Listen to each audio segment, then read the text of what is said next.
राष्ट्रपति से संबंधित संविधान के अनुच्छेद 52, 53, 54, 55, 56, 57, 58, 59, 60, 61।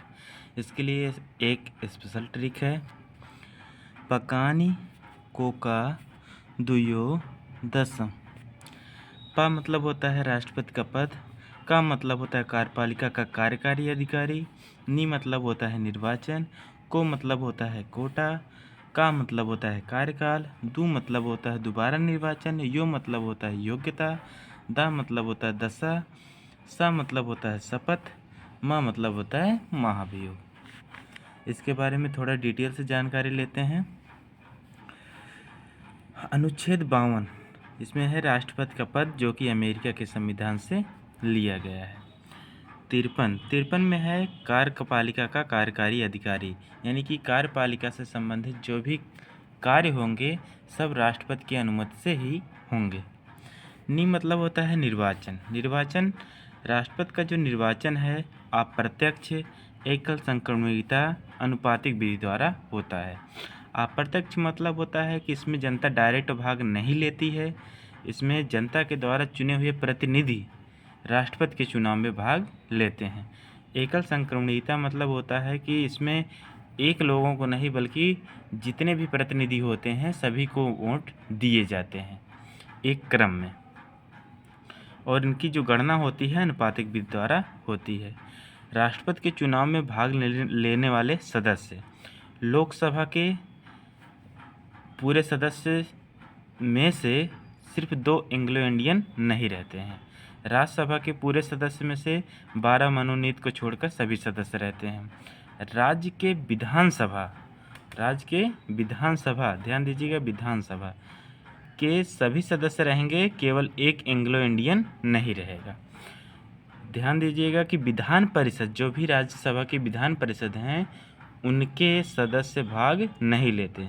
इसका कारण है क्योंकि सभी राज्यों में विधान परिषद नहीं होती है।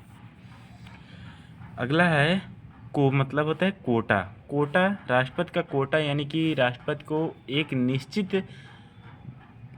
वोट से अधिक वोट पाने होते हैं, इसीलिए उसी को राष्ट्रपति का कोटा कहते हैं। राष्ट्रपति का कोटा निकालने का सूत्र होता है, राष्ट्रपति का कोटा बराबर होता है कुल वोट बटे प्रत्याशी +1 कार्यकाल। राष्ट्रपति का कार्यकाल 5 वर्ष के लिए होता है।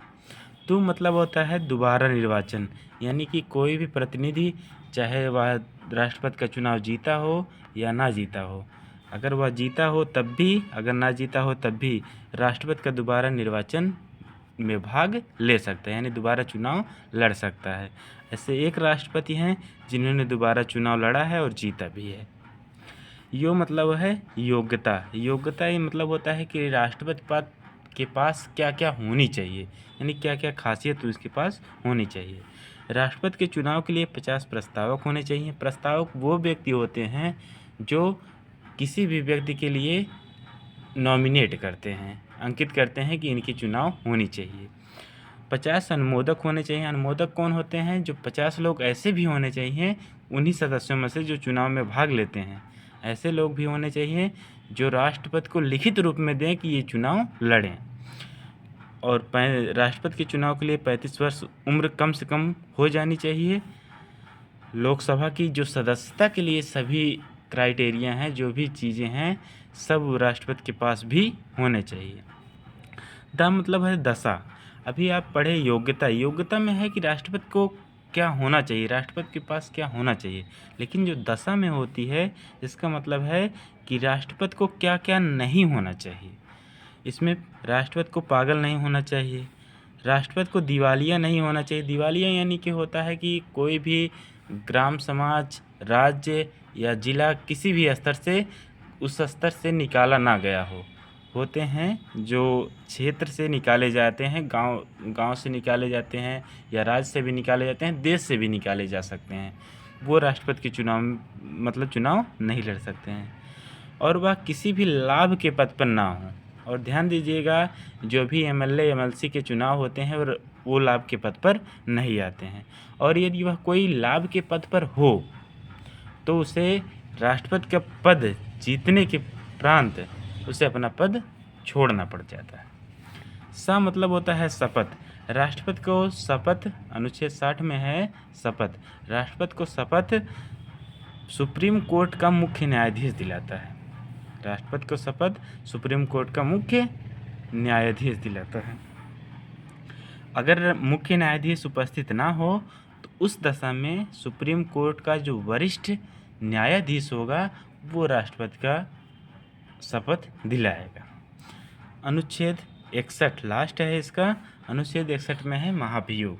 अब महाभियोग मतलब होता है केवल राष्ट्रपति को लगने वाला महाभियोग है, यानी कि राष्ट्रपति को किस आधार पर कैसे करके राष्ट्रपति को अपने पद से हटाया जा सकता है।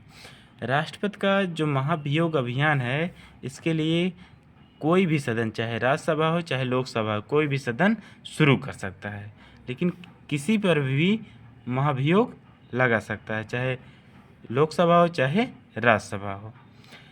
इसमें प्रस्तावक